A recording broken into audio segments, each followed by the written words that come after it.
بسم الله. اعوذ بک من همزات الشیاطین واعوذ بک رب ان یحضرون. بسم اللہ الرحمن الرحیم.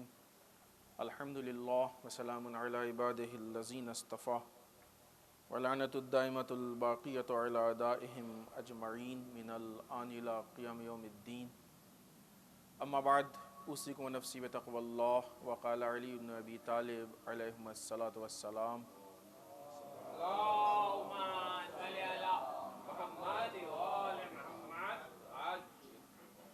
فقد الاحبۃ غربۃ. عزیزان محترم، اس پہلے خطبے میں سب سے پہلے اپنے نفس کو اور آپ سب کو تقوی پروردگار کی طرف دعوت دیتے ہوئے، اس لیے کہ تقوی پروردگار وہ بنیادی چیز ہے کہ جو انسان کو اس کے کمال کی طرف لے کے جاتی ہے اور انسان کے کردار سازی میں مددگار ثابت ہوتی ہے. اگر انسان تقوی پروردگار کو اختیار کر لے تو اس کا کردار، اس کی سیرت دنیا کا، صرف دین کے حساب سے بات نہیں ہو رہی، دنیا کا بے مثال کردار بن سکتا ہے. اور یہ چیزیں ظاہری طور پہ سماج میں دیکھی بھی گئی ہیں. اگرچہ نہیں دیکھی جاتی تب بھی چونکہ حکم پروردگار ہے لہٰذا ہمارے لیے کافی تھا، لیکن چونکہ دیکھی گئی ہیں لہٰذا ظاہری مشاہدہ بھی اس پہ موجود ہے. اس لیے اگر کوئی انسان تقوی پروردگار اختیار کرتا ہے تو یہ نہ سوچے کہ وہ تقوی اختیار کر کے اس نے صرف دین لیا. نہیں، تقوی میں دین بھی ہے اور دنیا بھی ہے، دونوں ہے.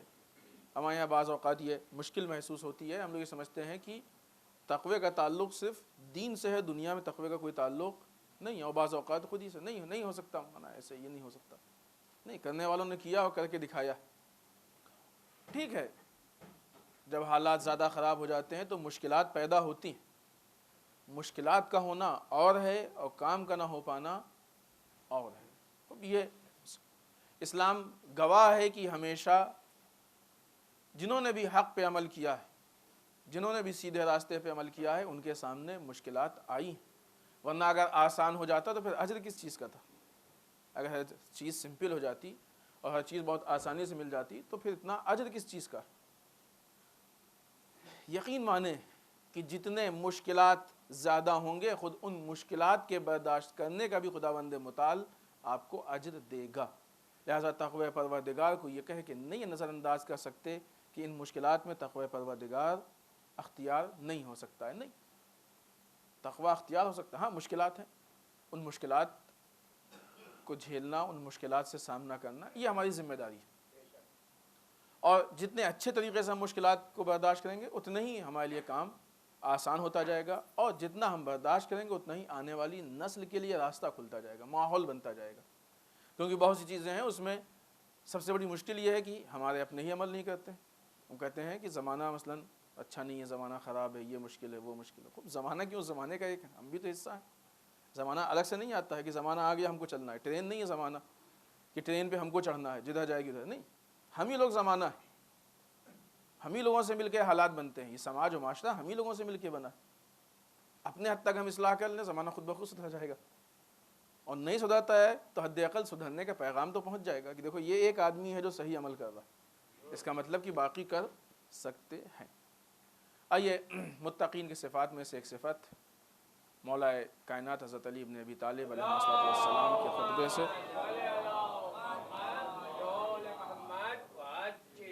مولا متقین کے لیے کہتے ہیں کہ ان کا پرہیز فانی اشیاء کے بارے میں ہے. وہ چیزیں، اشیاء کہتے ہیں چیزوں کو، فانی کہتے ہیں ان کو جو فنا ہو جانے والی. وہ چیزیں کہ جو فنا ہو جانے والی ہیں، ختم ہو جانے والی ہیں، ان چیزوں کے بارے میں متقی لوگ پرہیز کرتے ہیں. یعنی ایسی چیزوں سے پرہیز کرتے ہیں جو فنا ہو جانے والی ہیں، جو ختم ہو جانے والی ہیں. خود چیزیں آج دیکھیے نا، ہم لوگ ان چیزوں سے زیادہ دل لگائے ہیں کہ جو فنا ہو جانے والی ہیں، اور ان چیزوں سے ہمارا کم دل لگتا ہے جو باقی رہنے والی. فنا و باقی کیا فرق ہے؟ آج ایک انسان مثال ایک مکان بنواتا ہے تو کیا ایسا مکان بنوائے گا کہ جو ہفتے 10 دن، سال 2 سال چلے اور اس کا ٹوٹ جائے؟ نہیں. جب بنواتا ہے تو کوشش کرتا ہے کہ جتنا زیادہ زیادہ مضبوط ہو سکے، 100 سال، 200 سال، 2-3 نسلیں اس میں زندگی گزار لیں، اتنا چلے.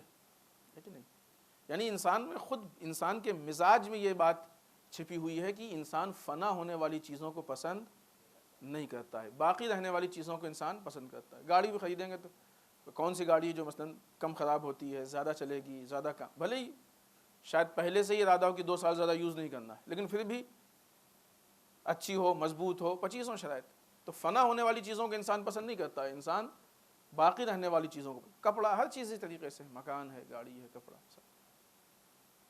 متقیوں کی صفات، عقل مندی بھی یہی ہے، جو چیز جلدی ختم ہو جائے اس کو نہیں ہے، جو چیز دیر تک باقی رہے اس کو انسان اپناتا ہے۔ عقل مندی بھی یہی ہے، اتنا پیسہ خرچ کر رہا ہے تو رہے وہ کچھ دن تک باقی رہے۔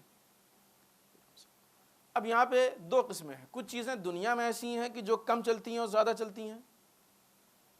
دنیا کے مسئلے میں تو ہم کو دکھائی دیتا ہے کہ اگر مکان ایسے بنے گا تو زیادہ دن تک چلے گا، اور ایسے بنے گا تو جلدی فنا ہو جائے گا۔ فلاں گاڑی جلدی خراب ہو جاتی ہے، بیکار ہو جاتی ہے، فلاں گاڑی زیادہ چلتی ہے، اس میں پائیداری ہے، مضبوطی ہے۔ فلاں کپڑا جلدی خراب ہو جائے گا، فلاں مثلاً زیادہ چلتا ہے۔ لیکن دنیا کے مقابلے میں بھی وہ چیزیں کہ جو آخرت سے متعلق ہیں وہ زیادہ چلنے والی ہیں، اس لیے کہ دنیا بہرحال ہماری موت پہ ختم ہونے والی ہے۔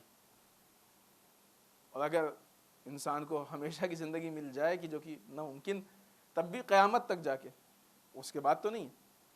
لیکن آخرت وہ چیز ہے کہ جو جب تک انسان دنیا میں رہے گا تب بھی کام آئے گی، اور جب مر کے وہاں جائے گا تب بھی وہ کام آئے گی۔ تو متقین یہ وہ لوگ ہیں، البتہ اس بات کی دلیل ہے یہ کہ یہ بیوقوف نہیں ہوتے ہیں، سمجھدار ہوتے ہیں۔ متقین سمجھدار ہوتے ہیں کہ جب مثلاً پیسہ خرچ کریں گے، کوشش کریں گے، محنت کریں گے، کچھ کریں گے تو ان چیزوں میں کام خرچ نہیں کریں گے جو چیزیں فنا ہو جانے والی ہیں، بھلے ہی دنیا میں 100 سال رہیں، بالاخرے ایک نہ ایک دن فنا تو ہونا ہی ہونا ہے۔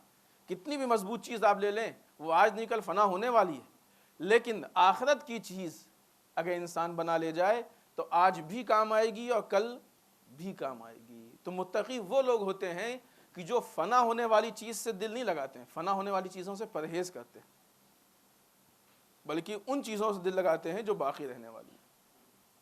اب یہی مال انسان نے اگر دنیا کے لیے خرچ کیا، اپنے فیشن کے لیے خرچ کیا، اپنی خوبصورتی کے لیے، آؤٹ آف لیمٹ، ورنہ خوبصورت ہونا ایک اچھی چیز ہے، یعنی اپنے کو اچھا بنانا ٹھیک ٹھاک، یا مثلاً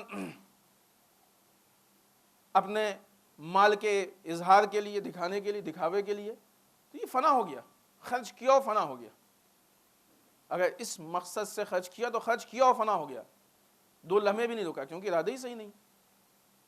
لیکن اسی مال کو اگر انسان نے آخرت کے لیے خرچ کیا، اللہ کے لیے خرچ کیا، اللہ کے بتائے ہوئے راستے پہ خرچ کیا، تو یہ مال پھر ہمیشہ ہمیشہ باقی رہنے والا ہے۔ دنیا میں بھی اس کا اجر ملے گا، اس کا بدلہ ملے گا، اور آخرت میں بھی اس کا بدلہ محفوظ ہے۔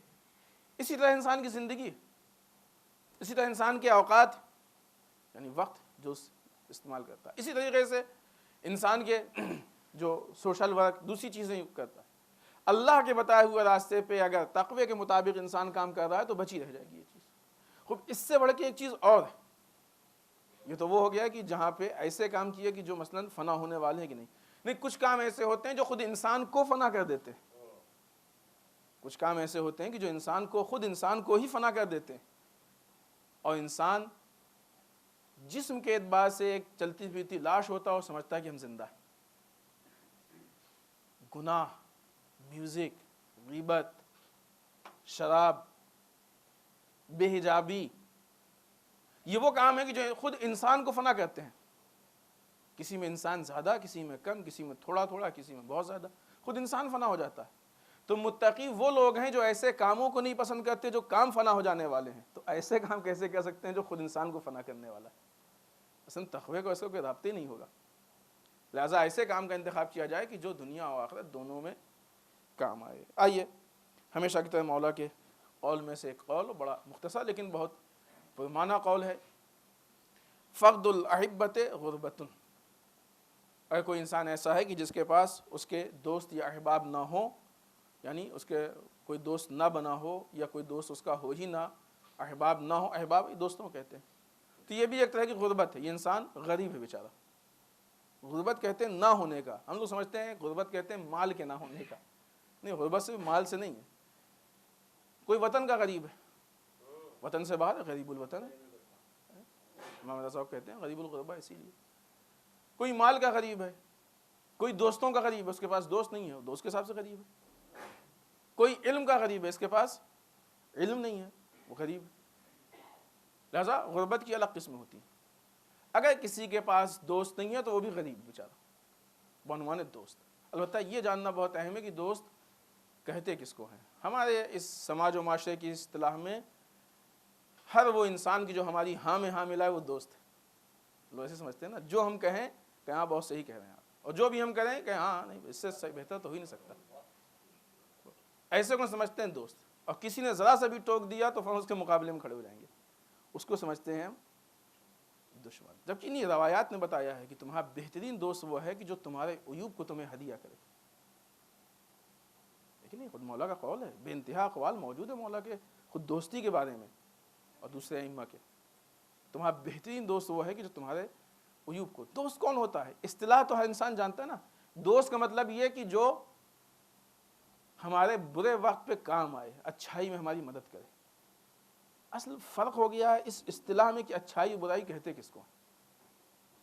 دوست وہ ہے جو اچھائی میں، اچھے کاموں میں ہماری مدد کرے اور برے وقت میں ہمارا کام آئے، اس کو دوست کہا جاتا ہے۔ اگر ایک انسان کوئی برا کام کر رہا ہے اور برے چیزوں میں دوست وہ ہے کہ جو اس کو برائی سے بچا لے۔ فلاں صاحب ہمارے بہت اچھے دوست ہیں، جب بھی وہ فلم دیکھنے جاتے ہیں ہم کو لے جاتے ہیں اپنے خرچے پہ، اتنا ہم پہ خرچ کرتے ہیں۔ نہیں ہے دوست، وہ دشمن ہے۔ آپ کو بھی نہیں معلوم دشمن ہے، ان کو بھی نہیں معلوم کہ دشمن ہے۔ فلاں صاحب ہیں، وہ فلاں کام کا انتظام کرتے ہیں، ہمارے اچھی اچھی فلموں کی سیڈیاں لا کے دیتے ہیں، اچھے اچھے گانے لا کے دیتے ہیں۔ نہیں، دشمن ہے، یہ زہر لا کے دے رہے ہیں۔ جسم کا زہر نہیں کہ آپ کو سمجھ میں آ، کردار کا زہر ہے، کردار کشی ہو رہی ہے اس سے، شخصیت کو مار رہے ہیں آپ کی۔ دوست نہیں ہے، البتہ وہ بھی جان بوجھ کے دشمن نہیں ہے، یعنی ایسا نہیں دشمنی میں لا کے دے رہے ہیں، وہ بھی دوستی ہی کے حساب سے لا کے دے رہے ہیں۔ لیکن مشکل یہ ہے کہ ان دونوں کو بیچاروں کو یہ معلوم ہی نہیں کہ دوست اور دشمن کی تعریف کیا ہے، دوستی کے تقاضے کیا ہیں، دوست کے حقوق کیا ہیں۔ دوست وہ جو برائیوں سے بچائے، نہ کہ برائیوں میں ملوث کرے۔ یعنی اگر آپ پکچر دیکھنے، خدا نخواستہ مومنین یقیناً یہ کام کہاں سے کریں گے، لیکن بالفرض اگر کوئی آدمی پکچر دیکھنے کے لیے جاتا ہو پکچر ہال، تو منع کر دے، روک دے، کہاں جا رہے ہو؟ 3 گھنٹے تم مستقل بیٹھ کے گناہ ملوث رہو گے، اس 3 گھنٹے میں اگر موت آ گئی تو تم کس چہرے سے خدا کے سامنے جاؤ گے؟ لیکن نہیں، ہم لوگوں کو بڑی امید ہے کہ موت کے وقت مولا سامنے آتے ہیں۔ خدا کے پکچر ہال میں کسی کو موت آ گئی، سوچنے کی چیز نا، وقت تو معین نہیں ہے، تو طے نہیں کہ جب تک 3 گھنٹے میں پکچر ہال میں تب تک موت نہیں آ سکتی، ایسی کوئی گارنٹی تو نہیں ہے نا۔ کسی بھی گناہ کرتے وقت بھی آ گئی موت، لیکن نہیں، انسان ان چیزوں کو سوچے، کس چہرے سے خدا کے سامنے جائے گا۔ تب بعض اوقات چہرے میں ایسے مشکلات ہوتے ہیں کہ انسان کو وہاں اٹھتے ہوئے مشکل ہوگی، کس چہرے سے مولا کو دکھائیں گے؟ مولا آپ کے چاہنے والے کا چہرہ ہے جس پہ مثلاً داڑھی نہیں ہے کہ نہیں۔ خیر، تو دوست وہ ہے کہ جو انسان کو برائیوں سے بچائے، نہ کہ برائیوں میں اس کی مدد کرے۔ دوست وہ ہے کہ جو انسان کو اچھائیوں کی دعوت دے۔ آج کے ہمارے اصطلاح میں جوانوں کا بہت دوست، بہت خراب دوست وہ ہوتا ہے جو کہ چلو نماز کے ٹائم مسجد چلو، کیا بورنگ والی بات کرتے ہیں ہمیشہ، کہیں چلو کہیں ٹہلنے گھوم لیں، بوریت ہوتی ہے اس میں، فلاں لیکچر میں چلو، فلاں مجلس میں چلو۔ مثلا دوست وہ جو اچھائیوں کی طرف دعوت دے۔ دوست وہ ہے کہ جو انسان کے لیے اطاعت پروردگار میں مدد کرے۔ اور سب سے بہترین دوست وہ ہے کہ جو انسان کو غفلت سے بیدار کرے۔ سو رہا ہے جگا دے۔ ایک انسان سو رہا ہے اور آپ کو معلوم ہے کہ کوئی جانور ہے وہ آ کے اس پہ حملہ کر دے گا، کوئی انسان دشمن آ رہا ہے حملہ کر دے گا، تو دوست کی کیا اس کی ذمہ داری ہے؟ دوست کی ذمہ داری ہے کہ جا کے اس کو کم سے کم جگا تو دے کہ تم ہوشیار ہو جاؤ۔ یہ تو نہیں ہو سکتا کہ کھڑے ہو کے سب کو روکے، ادھر سے بھی ادھر سے بھی۔ اگر روک سکتا ہے کیا کہنا، لیکن یہ عملی نہیں ہے۔ اگرچہ مثال میں شاید ہو سکتا ہے لیکن یہاں نہیں ہو سکتا۔ تو اس کی ذمہ داری کیا ہے؟ جا کے اس کو بیدار جگا دے۔ غافل ہو، دیکھو یہ دشمن تمہارے سامنے کھڑا ہوا ہے۔ اسی طریقے سے آج اگر انسان شیطان کے حربوں سے غافل ہے، شیطان کے حملوں سے غافل ہے، تو دوستی کا تقاضا یہ ہے کہ دوست اس کو جگا دے کہ وہ شیطان تم پہ حملہ کرا، تم اپنے آپ کو ہوشیار کر لو تاکہ ان چیزوں سے محفوظ ہو۔ بہترین دوست ہے۔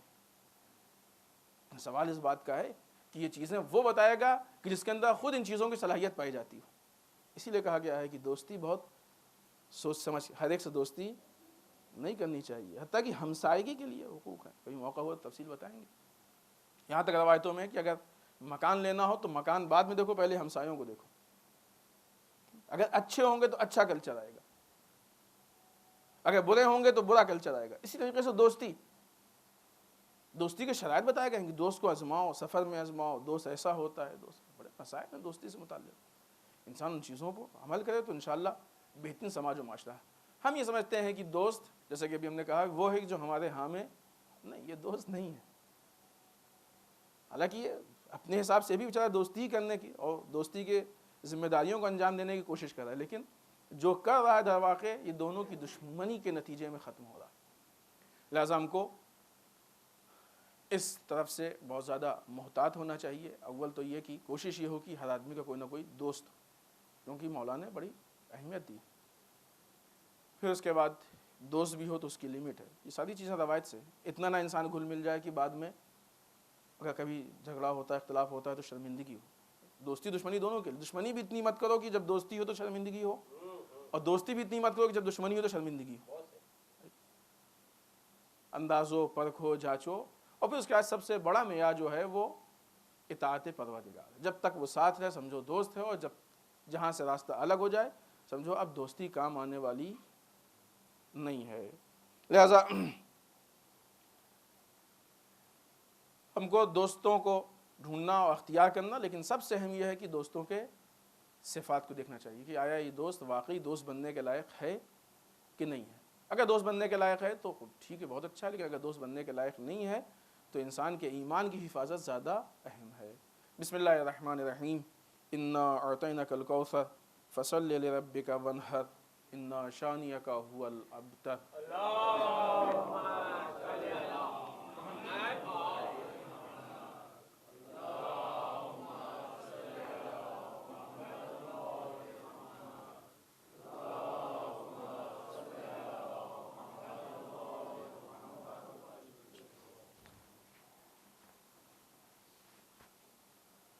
رب اعوذ بک من همزات الشیاطین واعوذ بک رب یحضرون.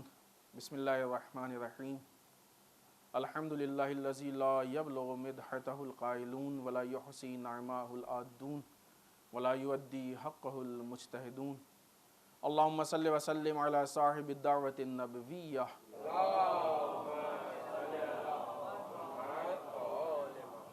والصولۃ الحیدریہ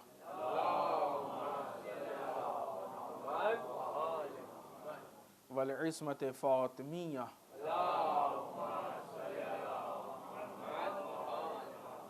والحلم الحسنیہ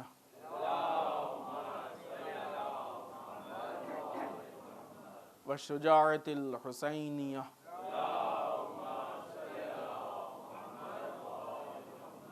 والعبادت السجادیہ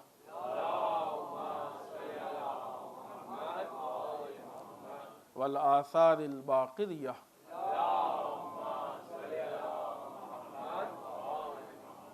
والمعصر الجعفریہ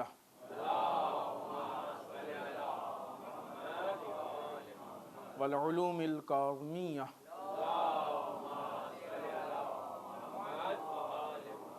والرضاء الرویہ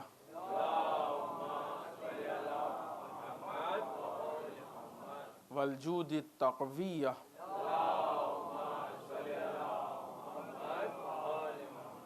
والنقابۃ النقویہ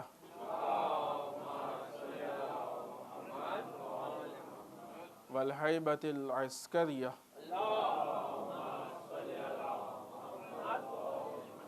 والغیبۃ الہیہ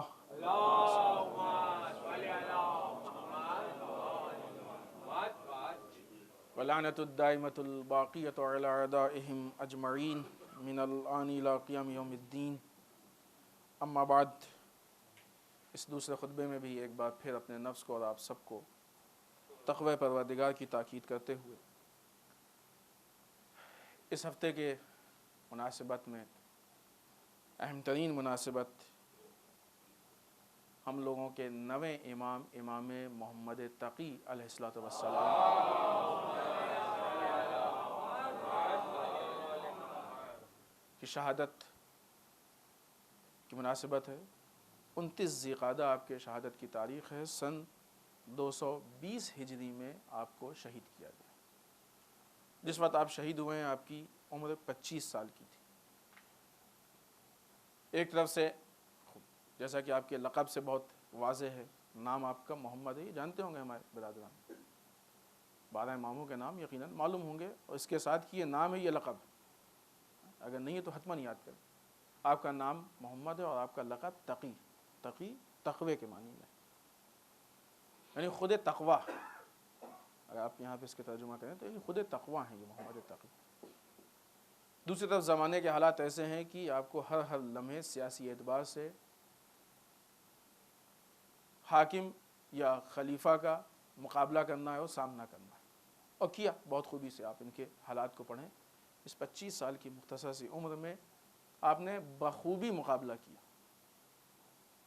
اس لیے کہ اگر یہ مقابلہ نہ ہوتا اور اس مقابلے میں امام حاکم کے جو ارادے ہیں ان کو ناکام نہ بنا دیتے امام، اور امام کامیاب نہ ہوتے، تو حاکم کبھی بھی آپ کو شہید نہ کرتا۔ شہادت دشمن کی مجبوری ہوتی ہے کہ جب دشمن کسی اعتبار سے غالب نہیں آتا ہے، کچھ نہیں کر پاتا ہے، تو آخر میں پھر قتل کر دیتا ہے۔ اب دیکھیں نا، ہمارے سارے امام شہید ہوئے ہیں، سب کو حکومت نے شہید کروایا۔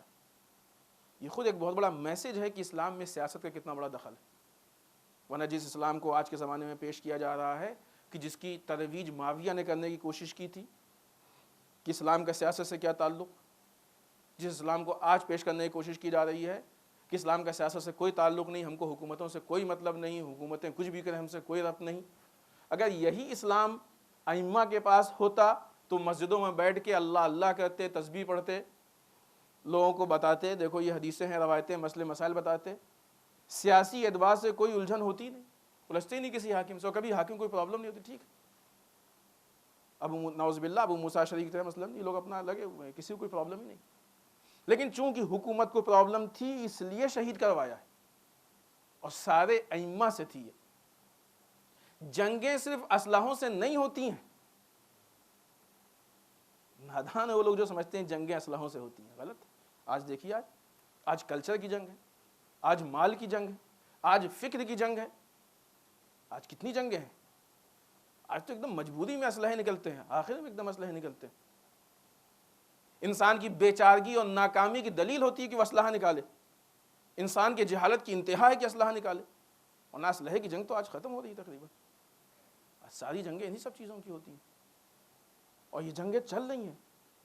ایسے ہی اس زمانے میں کتنی جنگیں تھیں، اور امام اپنے جنگ میں اتنا زیادہ ہوشیاری سے اپنے تمام کام کو انجام دیتے تھے کہ دشمن ذرا بھی غالب نہیں آ پاتا تھا۔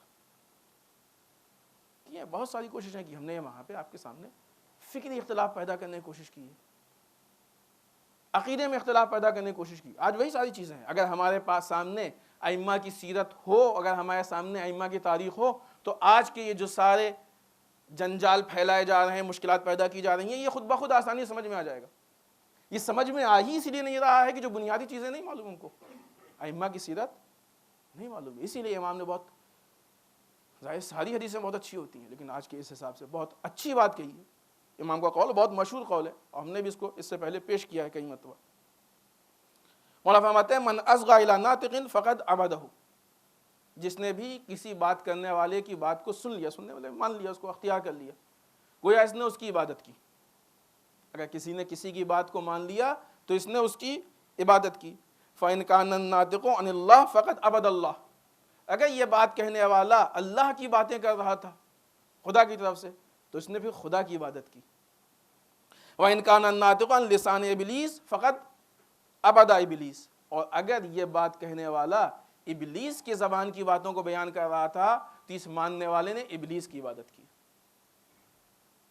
ہم کو سوچنا چاہیے کس کی باتیں ہم کو ماننی ہے، کس کی باتیں نہیں ماننی ہے۔ آج ہم ہر ایک کی بات مان لیتے ہیں، کوئی بھی اسلام کے نام پہ کوئی بات مان لیتے ہیں، کوئی کہے، کہیں میسج آ جائے، کسی گروپ پہ آ جائے، کوئی میل آ جائے، کوئی SMS آ جائے اسلام کے متعلق، اتنی مرتبہ یہ پڑھ لو مان لیا، یہ کہہ لو مان لیا، یہ حدیث ہے مان لیا۔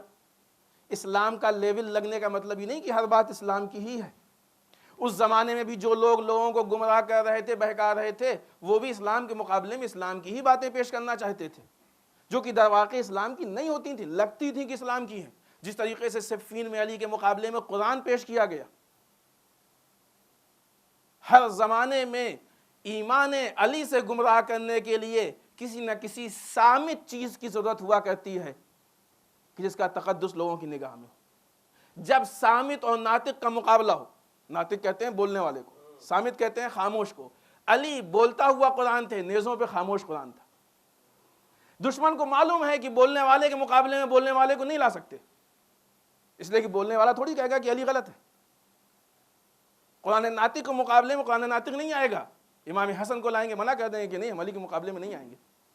امام حسین کو لانا چاہیں گے، منع کر دیں گے، ہم علی کے مقابلے میں نہیں آئیں گے۔ اسی لیے دشمن نہ لا پایا، معلوم تھا نہیں لا پائیں گے، نہیں لایا۔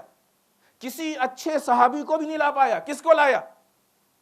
قرآن ناطق کو، معلوم ہے کہ خاموش ہے، نیزے پہ قرآن بلند کیا گیا۔ جو سمجھدار تھے انہوں نے قرآن ناطق کا دامن نہیں چھوڑا، جو احمق و بیوقوف و غافل تھے انہوں نے قرآن ناطق کو چھوڑ دیا، قرآن صامت کو پکڑ لیا۔ واضح کر دیں کہ قرآن صامت قرآن ناطق کوئی الگ چیز نہیں ہے، چونکہ غلط آدمی کے ہاتھ میں ہے اس لیے اس کا مس یوز ہے، ورنہ یہی قرآن صامت اگر علی کے ہاتھ میں ہو تو بہترین ہدایت کی کتاب ہوا کرتا ہے کہ نہیں؟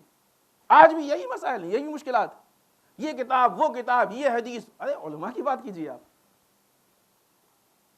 آج ہم کو کس کی باتیں سننی ہیں؟ کوئی بھی آدھا غیرہ فٹ پاتھ چھاپ آگے کچھ کہتے ہیں ہم مان لیں گے؟ نہیں۔ آج ہمارے پاس جو بھی ناطق ہادی ہے ہم کو اس سے رابطہ کرنا ہے۔ تاریخ بھری پڑی ہے کہ لوگوں نے آیات قرآنی کو غلط معنوں میں استعمال کیا، ائمہ کے زمانے میں بھی ہوا ہے، ائمہ کے بعد بھی ہوا، یہ باتیں پیش بھی ہوئیں۔ وہ انسان جو نواقص قرآن جمع کر رہا تھا، کیا اس نے آیتوں کو غلط مانی تو لی ہے، لیکن یہ واقعہ سنا ہے ہم نے، پیش کیا اس سے پہلے۔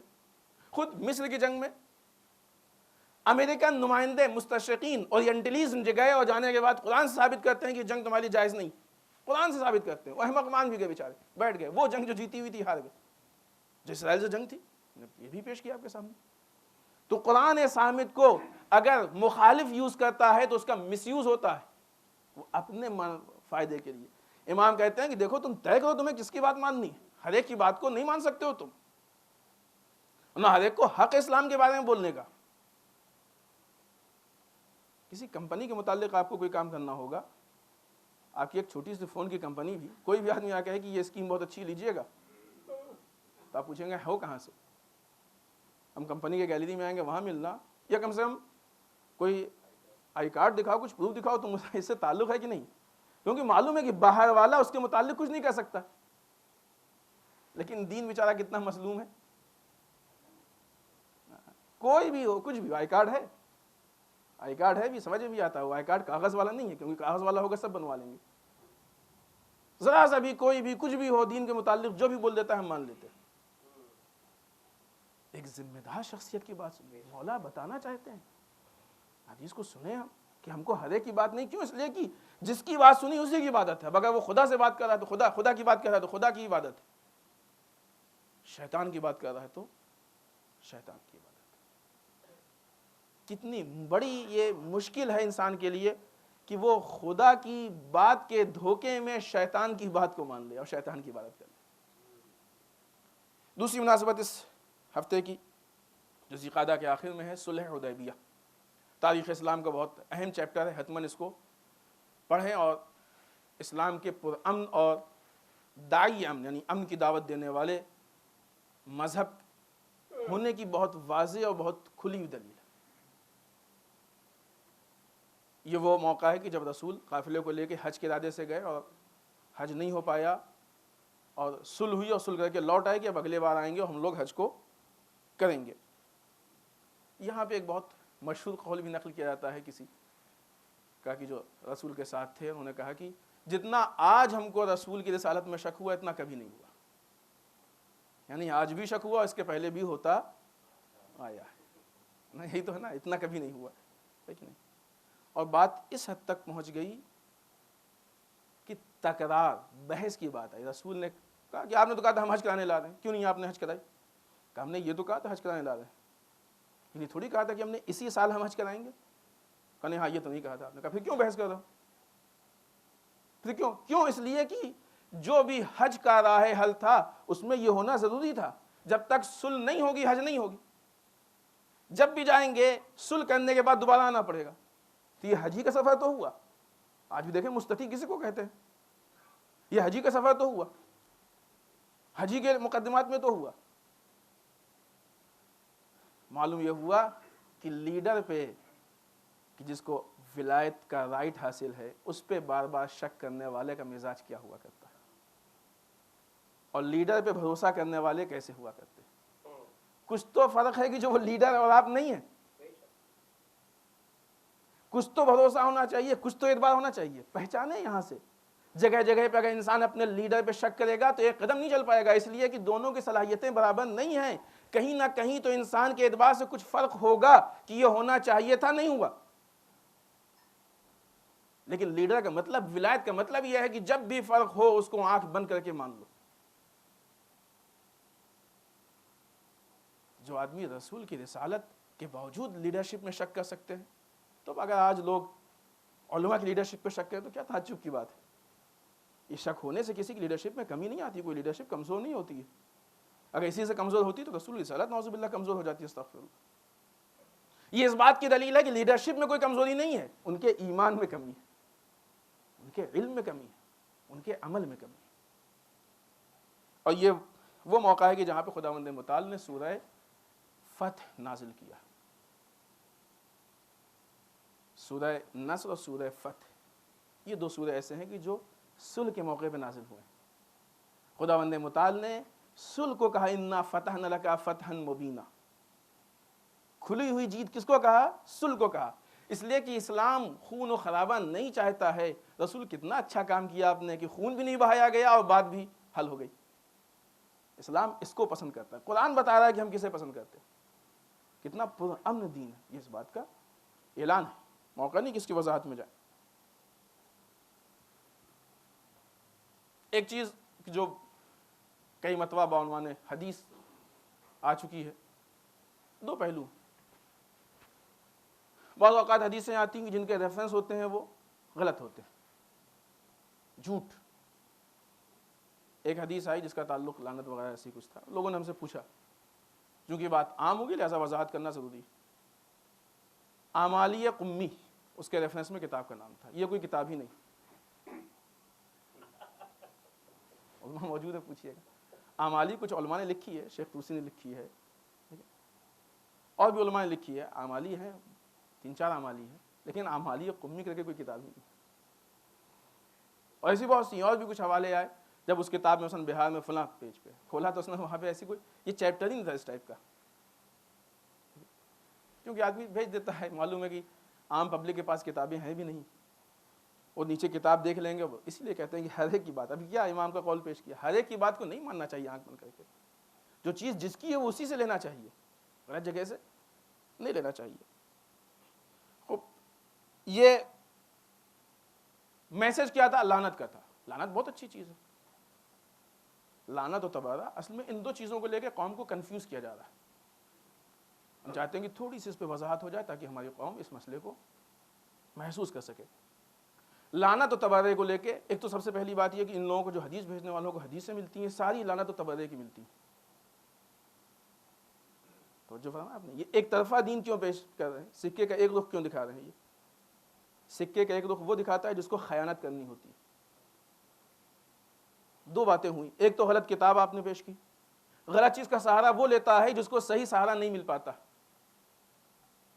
تو ان کو خود معلوم ہے کہ ہم غلط ہیں, ان کو صحیح سہارا نہیں ملا تو اس لیے انہوں نے غلط چیز کا سہارا لیا. خود معلوم ہے کہ یہ باطل, تو غلط چیز کا سہارا لیتے ہی وہ ہے کہ جس کو صحیح سہارا نہیں ملتا. پھر ایک رخ کیوں دکھا رہے ہیں آپ؟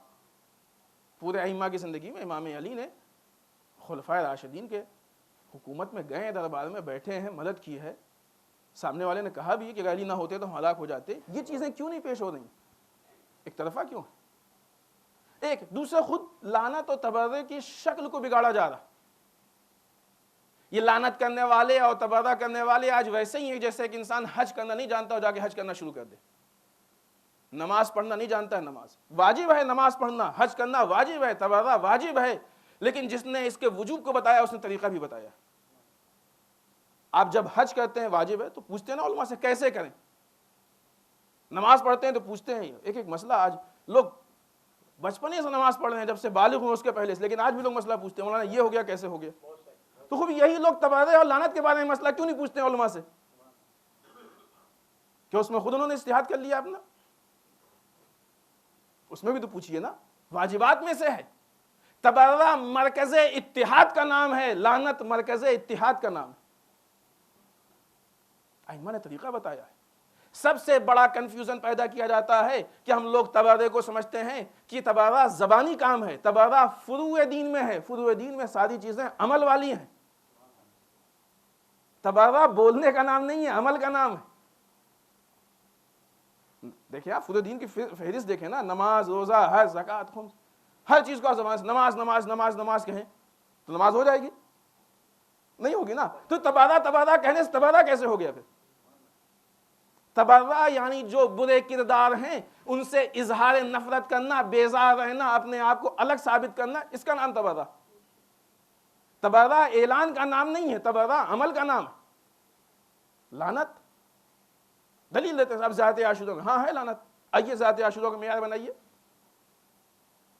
ذات عاشورہ میں کچھ جگہوں پہ ایسی لعنتیں ہیں کہ جہاں نام کے ساتھ ہے، اور اسی ذات عاشورہ میں جہاں نام لیے گئے ہیں وہاں کچھ لعنتیں ایسی بھی ہیں کہ جہاں پہ صرف اشارہ کیا گیا۔ کیوں امام نہیں لے سکتے تھے نام؟ امام کو نام نہیں معلوم تھے، امام کو دشمنی نہیں معلوم تھی، امام کے دشمن نہیں تھے وہ۔ یہ امام سے بڑا شیعہ کون ہو گیا کہ امام تو اشارے میں لعنت کر رہے ہیں، یہ نام لے کے کر رہا ہے۔ آپ کا ایمان امام سے زیادہ ہو گیا ہے، آپ کی معرفت امام سے زیادہ ہو گئی ہے، آپ کی ہمت نعوذ باللہ امام سے زیادہ ہو گئی، عقیدہ امام سے زیادہ نعوذ باللہ مضبوط ہو گیا ہے۔ اسی کو معیار بنائے نا۔ مشکل ان لوگوں کی یہ ہے کہ آدھا میسج کہیں سے لیتے ہیں، آدھا کہیں سے لیتے ہیں۔ اسلام چندے کا دین نہیں ہے، اسلام پیکج ہے۔ ادھر ادھر سے جمع کیا ہوا مذہب نہیں ہے کہ کچھ یہاں سے لے لیا کچھ وہاں سے لے لیا۔ آپ بنائیں، اسی کو معیار بنائیں نا، پھر ذات عاشورہ کو بنائیں۔ ہماری مشکل یہ ہے کہ ذات عاشورہ میں جن ناموں کو بتایا گیا ہے ان ناموں کو نام لے کے لعنتیں کم ہوا کرتی ہیں، جن ناموں کو چھپایا گیا ہے ان کو نام لے کے زیادہ ہوتی ہے کہ نہیں؟ عمل میں دیکھیے آپ کیوں ایسا ہے؟ لوگوں کو مس یوز کر رہے ہیں، لوگوں کے جذبات سے کھیلا جا رہا ہے۔ لہذا یہ لعنت کا موضوع، تبرہ کا موضوع، یہ اختلاف نہیں ہے۔ اگر جو طریقہ اسلام نے بتایا ہے ہوتی، یہاں بھی لعنت ہوتی ہے، ہر نماز کے بعد دشمنان اہل بیت پہ لعنت ہوتی، قاتلان امام حسین پہ لعنت ہوتی کہ نہیں؟ جب سے ہم نے تو نہیں دیکھا کوئی بھی ایسی نماز ہوئی جس کے بعد نہ ہوئی، تمام ہوتی ہے لعنت، لیکن انداز کا فرق ہوتا ہے۔ ائمہ کا انداز اہم ہے ہمارے لیے، ائمہ نے کیسے کیا وہ دیکھیں، وہ انداز، اس پہ چلنے کی کوشش کریں۔ ہم کو دین ائمہ سے لینا ہے، رسول سے لینا ہے۔ ایک اور چیز ہے کہ جو بہت زیادہ اور جس پہ گفتگو بھی ہوئی ہے، لیکن ایک آدھ نکتہ ہے، وہ صرف اس لیے بیان ہوتا ہے تاکہ ہمارے جوان کنفیوز نہ ہو، بہکے نہ۔ شہادت ثالثہ تشہد میں، یعنی علی ولی اللہ کے تشہد میں کہنا فلاں مرجع کا فتویٰ ہے اور فلاں مرجع کا فتویٰ ہے۔ عزیزان محترم، خود آغا شیرازی کی جن کے لیے کہا گیا ان کا فتویٰ ہے، ان کی توضیح مسائل کو اٹھا کے دیکھ لیجئے۔ مراجع نے اپنی توضیح مسائل میں جو تشہد کا طریقہ بتایا ہے اس میں علی ولی اللہ نہیں لکھا ہے۔ حتیٰ خود آغا شیرازی نے بھی وہی جو نارمل تشہد پڑھتے ہیں وہی مختصر تشہد لکھا ہے، اور اس کے آگے لکھتے ہیں کہ احتیاط واجب یہ ہے کہ ایسے ہی پڑھا جائے۔ دیکھیں یہ استفتے لوگوں کے ہاتھ میں ہوتے ہیں، اس کو مت دیکھیے، استفتے میں بہت دھاندلی ہوتی ہے۔ ہمارے پاس بھی بہت سے استفتے آتے ہیں، کسی نے استفتہ بھیج دیا کہ مثلا قما مستحب ہے، کسی نے بھیجا کہ واجب کفائی ہے، کسی نے بھیج دیا کہ واجب ہے۔ اس بیچارے کی نادانی پہ تھوڑا سا افسوس ہوا۔ انشاءاللہ کبھی موقع ہوا تفصیل سے بات کریں گے اس پہ بھی۔ یہ استفتوں مت آئیے، جو کسی مسئلے کو معلوم کرنے کا پراپر اور صحیح طریقہ ہے اس سے آپ معلوم کیجیے۔ استفتات میں تو تحریف وہی کرتی ہے۔ کتنی افسوس کی بات ہے کہ استفتات میں تحریف، لیکن ہو رہی ہے آج کل، کیا کیا جائے؟ بہت سے ایسے مواقع دکھائی دیے کہ جہاں پہ ہو رہی ہے، کیسے اس کو مان لیں ہم؟ جو صحیح طریقہ ہے اس سے مانیے۔ یا شہادت ثالثہ یہ کوئی اختلافی موضوع ہے ہی نہیں، سیدھی سی بات۔ آپ جس مرجع کی تقلید کرتے ہیں آپ اس سے پوچھئے، وہ جو کہتا ہے فالو کیجئے۔ کیوں ہنگامہ ہے کہ اس بات کا کہ یہ کرے اور یہ نہ کرے؟ کیوں پیش آئے کسی پہ دو چار کی بات؟ اس میں آگے کچھ اختلاف اور جھگڑے کی ضرورت ہی نہیں۔ کسی نے کہا کہ نہیں مولانا اتنی ساری انجمنیں ہم سے کہتی ہیں اور ہم نے کہاں دیکھا ہے وہ سب لوگوں سے کہتی ہیں پیشہ ڈالیں. احمق آدمی، اگر وہ انجمنیں سب کے سب کہتی ہوتی وہ سب جمع ہو جائیں تو خود بہت سے لوگ ہو جائیں گے. صاحب نے جن انجمنوں کے نام بتایا کہا یہ ساری انجمنیں اگر واقعی کہہ رہی ہیں، اور بعد میں پوچھا گیا ان سے تو بہت سے کہہ رہے ہیں ہم کو تو معلوم ہی نہیں کہ مسئلہ کیا ہے. اگر ساری انجمنیں یہ واقعی کہہ رہی ہیں اس مسئلے کو تو جتنی انجمنوں کا نام انہوں نے بتایا تھا 10 20 25 انجمنیں، اگر یہ ساری انجمنیں مل جائیں تو خود لوگوں کا ایک مجمع ہو جائے، پھر کیوں دوسرے سے کہیں گے؟ یہ مجمع کے لیے بات ہو رہی ہے نا کہ لوگ آئیں پیشہ ڈالیں، لوگ یہ کہیں، لوگ آپ لوگ تو خود لوگ ہیں. اتنے سارے اگر انجمنیں ایک پلیٹ فارم پہ جمع ہیں اس کا مطلب کہ یہ طریقہ یہ بھی غلط ہے. کہاں تک فیک ہے، کہاں تک فراڈ ہے، کہاں تک جھوٹ ہے. پھر آپ سے یہ کہیں گے کہ اس کا صرف یہی مسئلہ ہے کہ دو چیزیں ہیں، دو راستے. ایک یہ کہ ہم اپنے آپ کو غفلت سے دور کریں. ذرا سا بھی غافل ہوں گے دشمن فائدہ اٹھا لے گا. ویسے جو لوگ کہہ رہے ہیں وہ دشمن نہیں ہیں، ہم نے بارہا کہا، پھر ہماری قوم کے ہیں. سمجھنے میں غلطی ہوئی ہے، غافل تو دشمن نے غفلت کا فائدہ اٹھایا ہے. ہمارے ہی جوان ہیں، ہمارے بھائی ہیں، وہ کہیں سے بھی کسی اعتبار سے ہم سے الگ نہیں. صحیح طریقے سے سمجھائیں، صحیح طریقے سے عمل کریں، کوئی پرابلم ہی نہیں، کوئی مشکل نہیں. اگر انسان غافل ہوگا دشمن فائدہ اٹھائے گا. ایک دوسری بات کی جو بھی ہم کو دین لینا ہے صحیح جگہ سے لیں، غلط جگہ سے نہ لیں. صحیح جگہ سے دین لیں گے تو کبھی کوئی غلطی نہیں ہوگی. غلطی تب ہوگی کہ جب ہم دین کو صحیح جگہ سے نہیں لیں گے. آخر میں ایک پیغام ہے جو نیوز میں ہے. آیت اللہ العظمیٰ ناصر مکارم شیرازی انہوں نے ہم کو متوجہ کیا ہے کہ ہمارا دشمن ایک طرف بیٹھا ہوا تکفیریوں کو مسلمانوں سے لڑا رہا ہے. دیکھیں پہلے تو مسلمان ہوئے شیعہ و سنی، پھر سنی میں بھی نارمل سنی اور وہابی، اور پھر وہابی میں بھی نارمل وہابی اور تکفیری. کیونکہ سارے وہابی شیعوں کو کافر نہیں کہتے ہیں، واجب القتل نہیں مانتے. وہابیوں میں بھی نارمل وہابی اور تکفیری. آج یہ تکفیری گروپ جو ہے یہ دشمن کے ہاتھ کا اسلحہ بنا ہوا ہے اور یہ مسلمانوں کے خلاف لڑ رہا ہے. اب یہ اور بات ہے کہ اس میں اس کا ٹارگٹ جو ہے وہ شیعہ قوم ہے، ورنہ کتنے سنی بھی مارے جا رہے ہیں ان کی وجہ سے، اور مر رہے ہوں یا نہ مر رہے ہوں لیکن برادران اہل سنت اس کے مخالف. کتنے میسج ہیں، کتنے پیغام ہیں، کتنی جو ہم نے اس کے پہلے یہی آپ سے بتایا تھا کہ جناب زینب سلام اللہ علیہا کے حرم کی